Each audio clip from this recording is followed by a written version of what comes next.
கர்த்தரை நம்பு, கர்த்தரை நம்பு, கர்த்தரை நம்பு இஸ்ரவேலே. அவரும் துணையும் கேடகமானவர், அவரும் துணையும் கேடகமானவர். புழுதியிலிருந்து தூக்கி விடுவார், கோப்பையிலிருந்து உயர்த்திடுவார். புழுதியிலிருந்து தூக்கி விடுவார், கோப்பையிலிருந்து உயர்த்திடுவார்.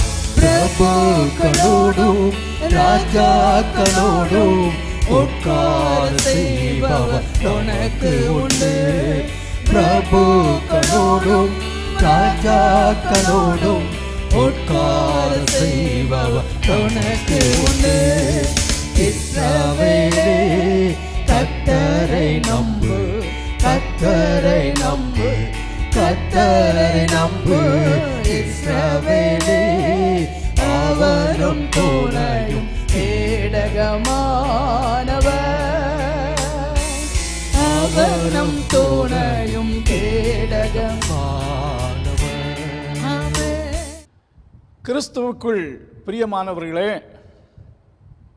இந்த நாளிலும் கர்த்தருடைய சத்தம், இந்த கர்த்தருடைய சத்தம் என்ற தொலைக்காட்சி நிகழ்ச்சிக்கு உங்களை அன்புடன் வரவேற்கின்றோம்.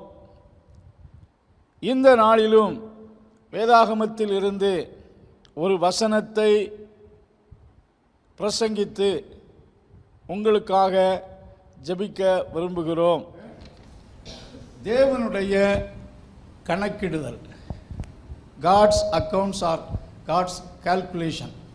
தேவன் ரொம்ப ஞானம் உள்ளவர். ஒரு 5 வசனத்தை உங்கள் மனதில் எழுதப்பட அல்லது உங்கள் மனதிலே கர்த்தர் பிளான் பண்ண விரும்புகிறார். மத்தேயு சுவிசேஷம் 10ஆம் அதிகாரம் 30ஆம் வசனத்தை ஒருவர் வாசிக்கலாம். 10:30. உங்கள் தலையில் உள்ள மயிரெல்லாம் எண்ணப்பட்டிருக்கிறது. உங்கள் தலையில் உள்ள மயிரெல்லாம் என்ன செய்யப்பட்டிருக்கு? எண்ணப்பட்டிருக்கிறது. இந்த வார்த்தை கர்த்தராகிய இயேசு கிறிஸ்துவால் தம் சீஷர்களுக்கு ஒரு நோக்கத்தோடு சொல்லப்பட்டது. உங்கள் தலையில் உள்ள ரோமங்களெல்லாம் எண்ணப்பட்டு இருக்கிறது. ஒரு மனிதனுடைய சரீரத்தை எடுத்துக்கொண்டால் அவன் சரீரம் முழுவதும் ரோமங்கள் இருக்கிறது. ஐப்ரோவில் இருக்கு, முழு உடம்புலேயும் கிட்டத்தட்ட சில சொல்றாங்க ஒரு வளர்ச்சி அடைந்த ஒரு மனிதனுடைய சரீரம் முழுவதும் 50 லட்சத்துக்கு மேற்பட்ட ரோமங்கள் இருப்பதாக சொல்லுகிறார்கள். பட் இங்கு ஆண்டவர் தலையின் ரோமத்தை குறிப்பிட்டு சொல்லுகிறார். ஸ்தோத்திரம்.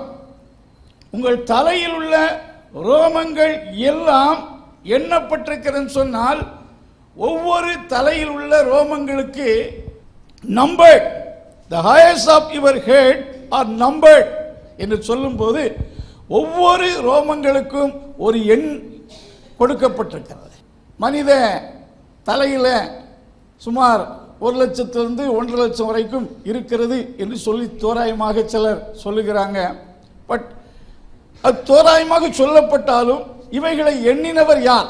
எண்ணப்பட்டிருக்கிறது என்று சொன்னால் ஆண்டவர் சொன்ன ஒவ்வொரு வார்த்தையும் உண்மையுள்ளதுதான். தோராயமாக அவர் சொல்வதில்லை. எண்ணப்பட்டிருக்கிறது என்று சொன்னால் அவர் ஒரு மனிதன் பிறக்கும் போதே தலையில் இருக்கின்ற ரோமங்கள் எத்தனை என்று எண்ணி ஒவ்வொரு ரோமத்துக்கும் ஒரு நம்பர் கொடுத்திருக்கிறார் என்று சொல்லப்பட்டிருக்கிறது. லூக்கா சுவிசேஷத்திலே 12ஆம் அதிகாரம் 7ஆம் வசனத்தை வாசிக்கையில் உங்கள் தலையில் உள்ள மயிரெல்லாம் எண்ணப்பட்டிருக்கிறது, ஆகையால் பயப்படாதிருங்கள்.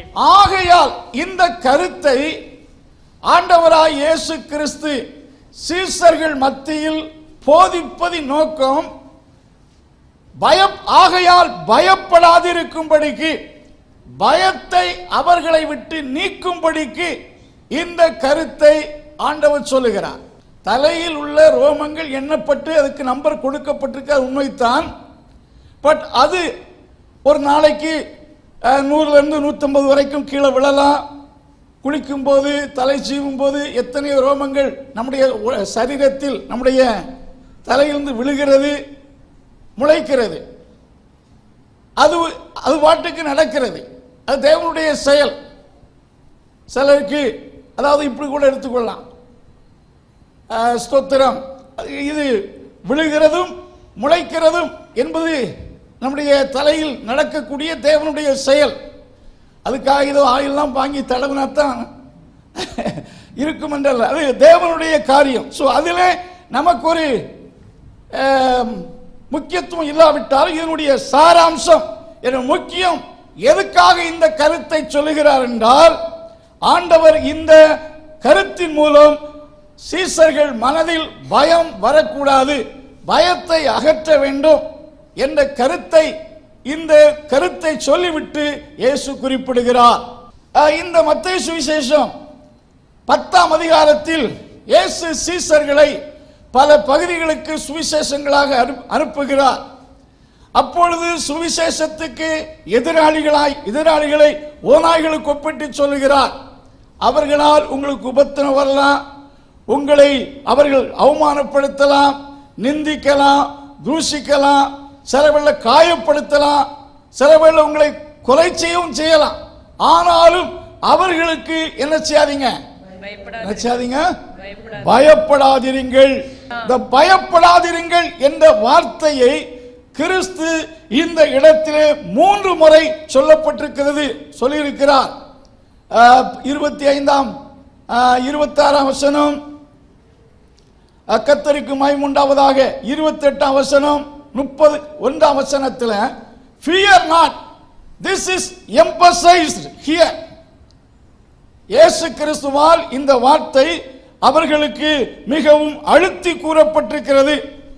அவர்களுக்கு மட்டுமல்ல, நான் உங்களுக்கு சொல்கிறேன், பயப்படாதிருங்கள், சுவிசேஷத்தை அறிவிக்க பயப்படாதிருங்கள், எதிர்காலத்தை குறித்து பயப்படாதிருங்கள். உங்கள் தலையில் உள்ள ரோமங்கள் ஒன்று கீழே விழுந்தாலும் அது என்னை அறியாமல் என்ன செய்வதில்லை. அங்கே 2 கருத்தை சொல்லுகிறார்.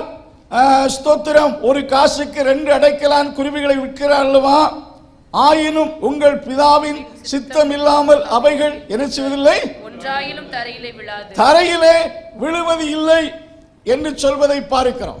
அடைக்கலான் குருவி என்பது ரொம்ப சீப்பஸ்ட் ரேட்ல விற்கக்கூடிய ஒன்று. லூக்கா சுவிசேஷத்தில் அதை சற்று, அதாவது எக்ஸ்ட்ரா ஒன்று கொடுக்கும் போது, அந்த மார்க்கெட்டில் போய் அடைக்கலான் குருவிகளை வாங்கும் போது ஃப்ரீயாக கொடுக்கக்கூடிய ஒரு குருவி ஏனென்றால் ரொம்ப சீப்பஸ்டாக கிடைக்கக்கூடிய ஒன்றாக இருக்கும்போது அந்த அதை சேல்ஸ் பண்ணக்கூடியதாக ஒன்று வாங்கிக்கென்று சொல்லி ஃப்ரீயை கொடுக்கும்போது ஒன்றே கீழே விழுகிறது. ஸோ அப்படி கீழே விழுகிறதை விழக்கூடிய சூழ்நிலையிலே ஆண்டவர் சொல்றாரு, அது கீழே விழுகிறதை உங்கள் பரமபிதா என்ன செய்கிறார், அறிந்திருக்கிறார். கீழே விழக்கூடிய அந்த இடத்திலே ஆண்டவர் தான் நிற்கிறதாக சொல்லுகிறார்.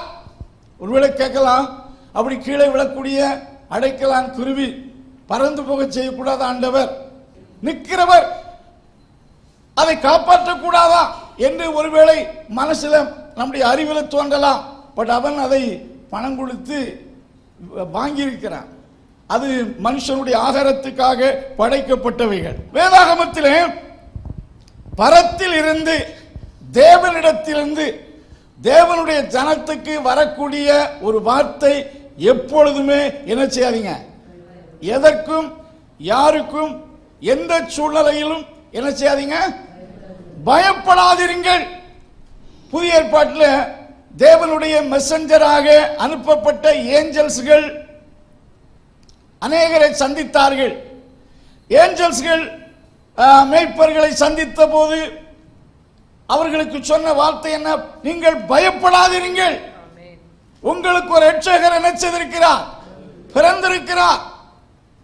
ஒரு ஸ்தோத்திரம், தேவதூதன் மரியாளிடத்தில் வந்து இயேசுவின் பிறப்பை அறிவித்த போது அவள் பயப்பட என்றால் சமுதாயம் என்ன நினைக்கலாம் என்று தன் எதிர்காலத்தை குறித்தும் குடும்ப பின்னணியத்தை குறித்தும் மக்கள் என்ன சொல்வார்கள் என்று பயந்தபோது அங்கே கிறிஸ்துவின் பிறப்பை குறித்து அவளுக்கு அறிவிக்கும் முன்பாகவே தூதன் சொன்ன வார்த்தை என்ன?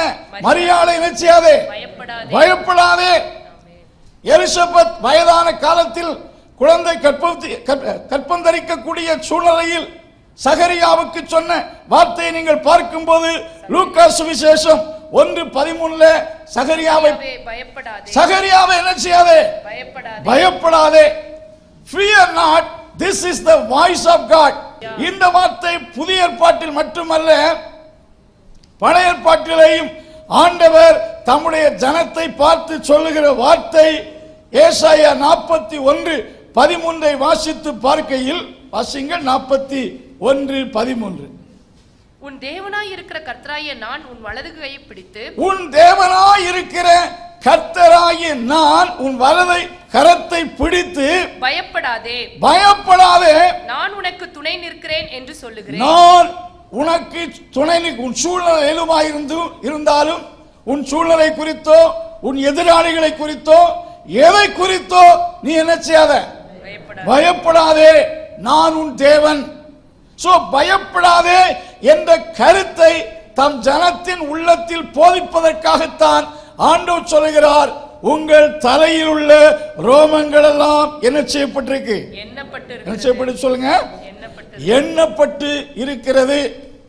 சில வேத பண்டிதர்கள் சொல்லுகிறார்கள், வேதாகமத்திலே பயப்படாதே என்ற கட்டளை சுமார் 365 தடவைக்கு மேலாக சொல்லப்பட்டிருக்கிறது.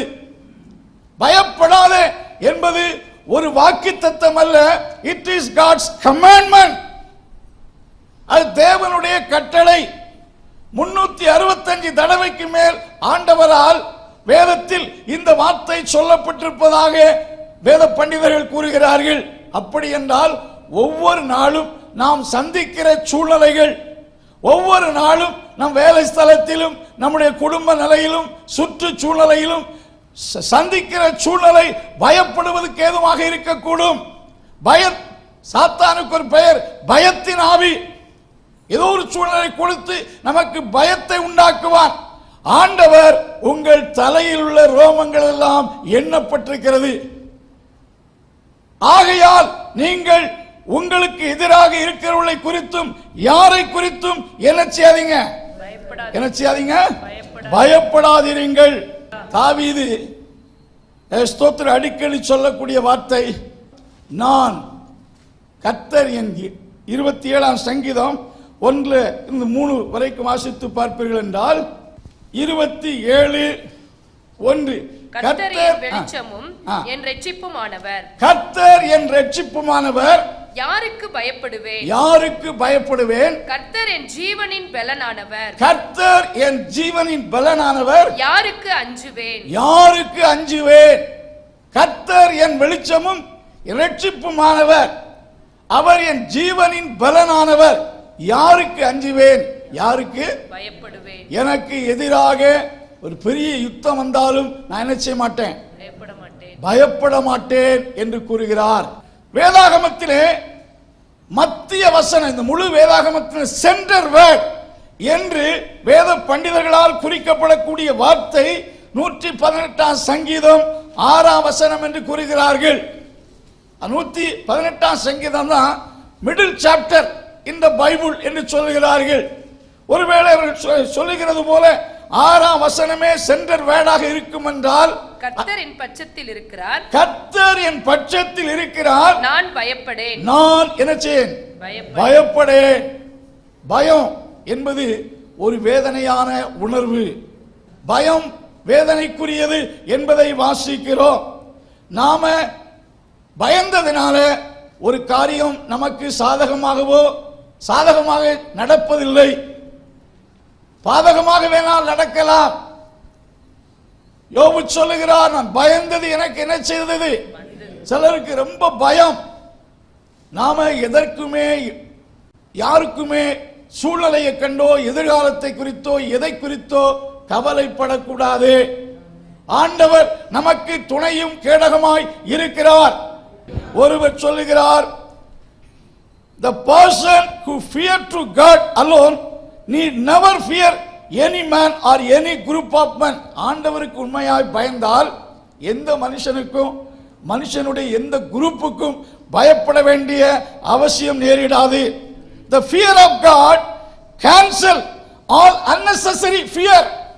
கர்த்தருக்கு பயப்படுகிற பயம் தேவையற்ற எல்லா பயத்தையும் நம்மை விட்டு என்ன செய்யுமா? அகற்றும் என்று ஒருவர் எழுதியிருக்கிறார். நம்முடைய வாழ்வில் ஆண்டவர் இந்த வசனத்தில் உங்க தலையில் உள்ள மயிரெல்லாம் எண்ணப்பட்டிருக்கிறது, ஆகையால் ஸ்தோத்திரம், உங்களை பயமுறுத்துகிறவர்களுக்கும் உங்களை நீங்கள் இருக்கிற எந்த சூழலை குறித்தும் என்ன செய்யாதீங்க, பயப்படாதிருங்கள். அது தலையில் உள்ள ரோமங்கள் ஒன்று கீழே விழுந்தாலும் என்னை அறியாமல் விழுவதில்லை என்று சொல்லும் போது ஆண்டவரை அறியாமல், without his permission nothing shall happen in our life. ஏன்னா ஆண்டுடைய பிள்ளைகள் கர்த்தர் அனுமதி இல்லாமல் ஒன்று நமக்கு என்ன செய்வதில்லை. அதுக்காக நாம புத்தீனமா எந்த காரியத்தையும் செய்யக்கூடாது. கர்த்தர் நமக்கு ஞானத்தை தந்திருக்கிறார். சோ நாம அறிவோடும் புத்தியோடும் நடந்து கொள்ள வேண்டும். அதற்கு அப்பால் உள்ள காரியத்தை யெகோவா கர்த்தர் பார்த்துக் கொள்வார். இரண்டாவது ஒரு வசனத்தை உங்களுக்கு நான் அனுப்பிவிட்டு விரும்புகிறேன். 147 சங்கீதம் 5வது வசனத்தை வாசிக்கலாம். நம்முடைய ஆண்டவர் பெரியவரும் மகா பலமுள்ளவருமாய் இருக்கிறார். மகா பலமுள்ளவருமாய் இந்த 147 சங்கீதத்தில் நம்முடைய ஆண்டவருடைய பெரிய மகத்துவத்தை David has described the greatness of God in the songs. அதுல ஒரு கருத்தை சொல்லுகிறார். 4வது வசனத்தை வாசியுங்கள். அவர் நட்சத்திரங்களின் இலக்கத்தை எண்ணி அவைகளுக்கெல்லாம் பெயரிட்டு அழைக்கிறார். அவர் நட்சத்திரங்களின் இலக்கத்தை எண்ணி அவைகளுக்கெல்லாம் பெயரிட்டு அழைக்கிறார். நட்சத்திரங்களை எல்லாம் எண்ணி என்ன செய்கிறாரா? பெயரிட்டு அழைக்கிறார் என்று சொல்லப்பட்டிருக்கிறது. ஏசாயா தீர்க்கதரிசன புஸ்தகம் 40ஆம் அதிகாரம் 26ஆம் வசனத்தில் கூட நட்சத்திரங்களை அவைகளின் பெயரில் அழைக்கிறார் என்று எழுதப்பட்டிருக்கிறது. 40:26 வாசிங்க. உங்கள் கண்களை ஏறெடுத்து பாருங்கள், அவைகளை சிருஷ்டித்தவர் யார்? அவர் அவைகளின் சேனை. கண்களை ஏறெடுத்து பாருங்கள், நட்சத்திரங்களை பாருங்கள், அவைகளை சிருஷ்டித்தவர் யார்? அவர் அவைகளின் சேனையை இலக்க திட்டமாக புறப்பட பண்ணி அவைகளை எல்லாம் பெயராக அழைக்கிறவராமே. அவைகளை எல்லாம் பெயராக அழைக்கிறவராமே. நட்சத்திரங்களை ஆண்டவராகிய கர்த்தர், நாம் ஆதியாகம புஸ்தகம் 1ஆம் அதிகாரத்திலே 4வது நாளிலே அவர் பெரிய சுடர்களாகிய சூரியனையும் சந்திரனையும் நட்சத்திரங்களையும் என்ன செய்தார்? உண்டாக்கினார். சோ நட்சத்திரங்களை ஆண்டவர் உண்டாக்கினார். உண்டாக்கின ஆண்டவர் அவைகளை எண்ணி அவைகளை பெயரிட்டு அழைக்கிறார் என்று சொல்லப்பட்டிருக்கிறது. இந்த ஸ்பேஸ்ல, இந்த வானத்தில் இருக்கக்கூடிய நட்சத்திரங்களை எல்லாம் யாரால் எண்ணக்கூடும்? சயின்டிஸ்டால் எண்ண முடியுமா? ஒரு தோராயமாக சொல்லக்கூடும். ஆண்டவர் ஆபிரகாமை ஒரு நாள் அவன் இருந்த வீட்டை விட்டு வெளியே அழைத்து கொண்டு வந்து வானத்தின் நட்சத்திரங்களை எண்ண கூடுமானால் என்ன செய்? எண்ணு. கடற்கரை மணலை உன்னால் எண்ண கூடுமானால், கடற்கரை மணலை இருந்து இப்ப கையில 1 லட்சம் ரூபாய், அதை 1 லட்சம் சாதாரண பணம் இன்றைக்கு பல ஆயிரக்கணக்கான கோடி பணத்தை கொடுத்து உங்களிடத்தில் என்ன கொடுத்தாலும், இன்றைக்கு எண்ணுவதற்கு மிஷினா இருந்தாலும் என்ன உங்க கையில கொடுத்தாச்சுன்னா நீங்க கரெக்டா எண்ணி விடுவீர்கள். எவ்வளவு மணி எடுத்தாலும் எத்தனை நாட்கள் ஆனாலும் கரெக்டா எண்ணி இவ்வளவு பணம் இருக்குன்னு செய்ய முடியும், சொல்ல முடியும். கடற்கரை மணலை எண்ணுங்கள் என்று உங்களுக்கு ஒரு ஜாப் கொடுத்தால் கடற்கரை மணலை உங்களால் எண்ண முடியுமா?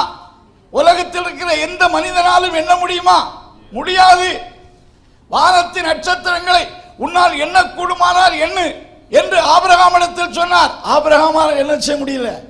என்ன ஆபிரகாமால் மட்டுமல்ல, உலகத்தில் உள்ள எந்த சயின்டிஸ்டாலும் வானத்தில் இருக்கிற எல்லா நட்சத்திரங்களையும் என்ன செய்ய முடியாது, எண்ண முடியாது.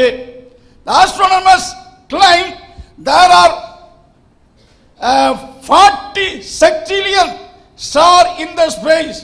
40 செக்டிலியன் என்று சொன்னா 40 போட்டு ஒரு 21 ஜீரோவை சேர்த்தா அவ்வளவு நட்சத்திரங்கள் இருப்பதாக அவருடைய டெலஸ்கோப் மூலம் பார்த்து இவ்வளவு நட்சத்திரங்கள் ஆகாயத்தில் இருக்கிறது என்று குறிப்பிடுகிறார்கள். எவ்வளவு சொல்லுங்க? 40 sextillion. 1 sextillion is 1000 million million million என்று சொல்லும்போது எனக்கு உங்களுக்கும் குழப்பத்தை உண்டாக்கலாம். அல்லேலூயா. 1 sextillion is 1000 million million million number. 40 போட்டு 21 ஜீரோ போட்டாச்சுன்னா அவ்வளவு நட்சத்திரங்கள் இருப்பதாக கண்டிருக்கிறாங்க. அது அவருடைய டெலஸ்கோப் மூலமாய் கண்டு இவ்வளவு இருக்கலாம் என்று தோராயமாக சொல்லுகிறார்கள்.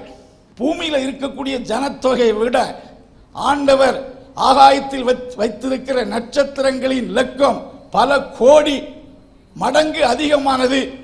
அவ்வளவு நட்சத்திரங்களை உண்டாக்கின ஆண்டவர் அவைகள் ஒவ்வொன்றுக்கு ஒரு பெயர் சூட்டியிருக்கிறார். அவைகளை அந்தந்த பெயர்களினால் அழைக்கிறார். வேதாகமத்திலே சில நட்சத்திரங்களின் பெயர்கள் யோபின் புஸ்தகத்தில் எழுதப்பட்டிருக்கிறது.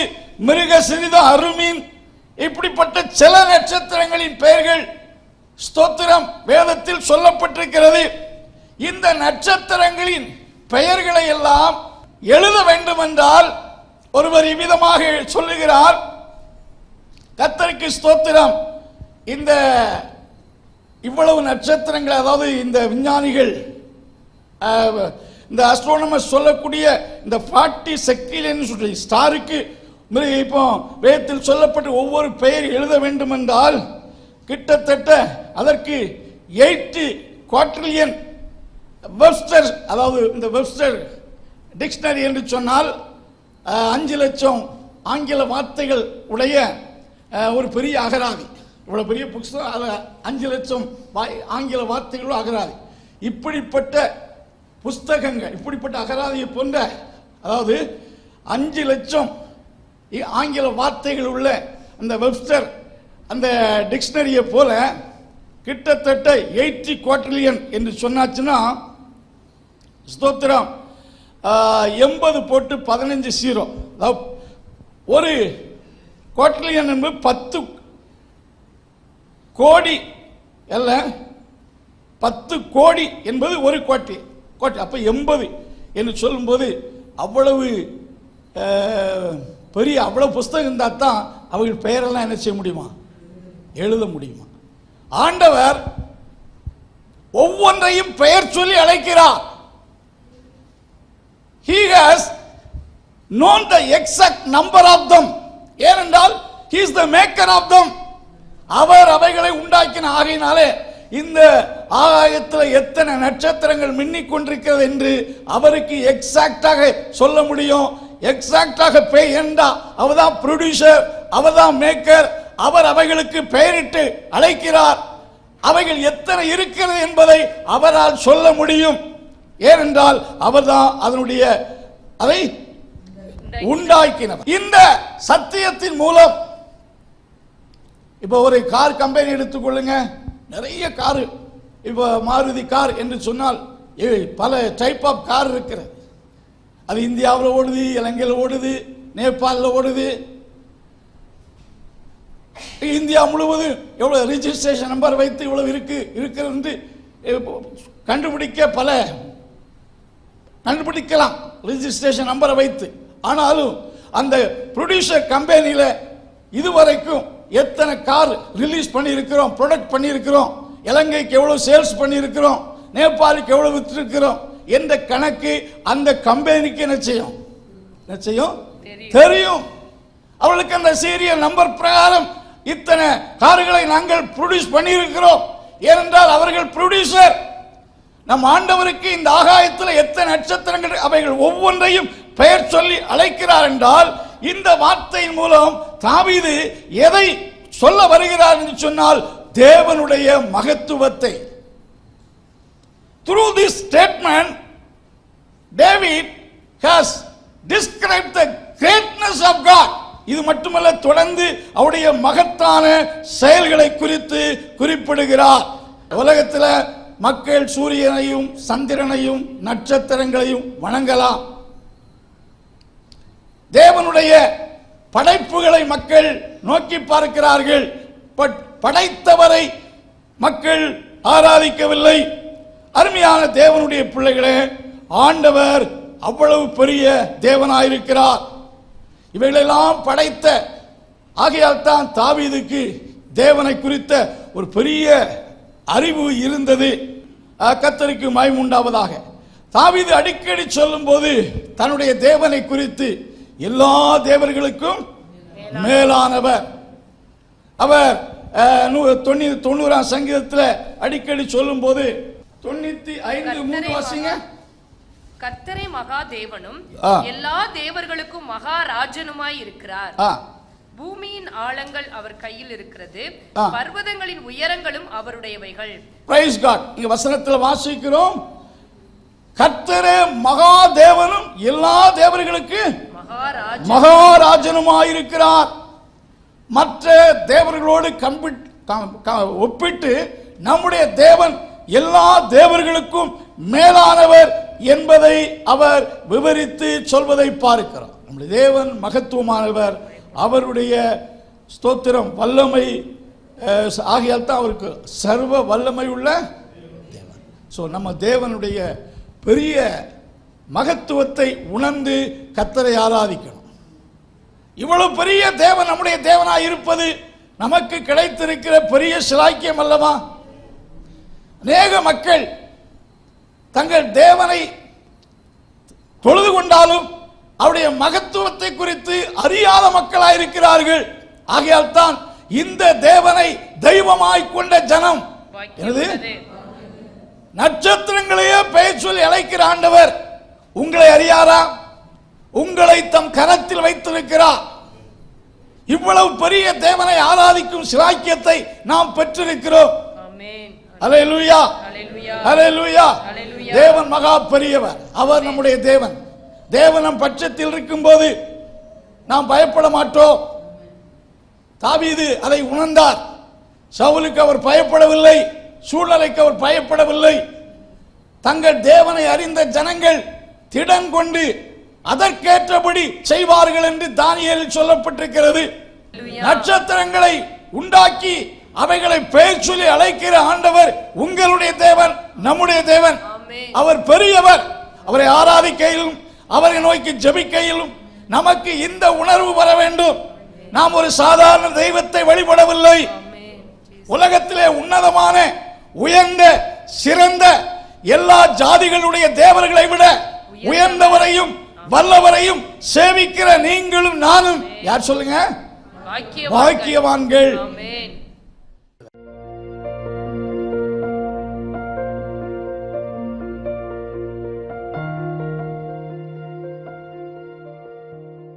அன்பின் கர்த்தாவே, இந்த நாளுக்காக துதிக்கிறோம். இந்த கொடுக்கப்பட்ட இந்த வார்த்தைகள் நம்முடைய பிள்ளைகளுக்கு ஆசீர்வாதமாக இருப்பதாக, இந்த வாரத்தின் நாட்கள் ஆசீர்வாதமாக இருப்பதாக, ஆண்டவருடைய கிருபை யாவரோடு இருப்பதாக. இயேசுவின் நாமத்தில் ஜெபங்கள் நல்ல பிதாவே.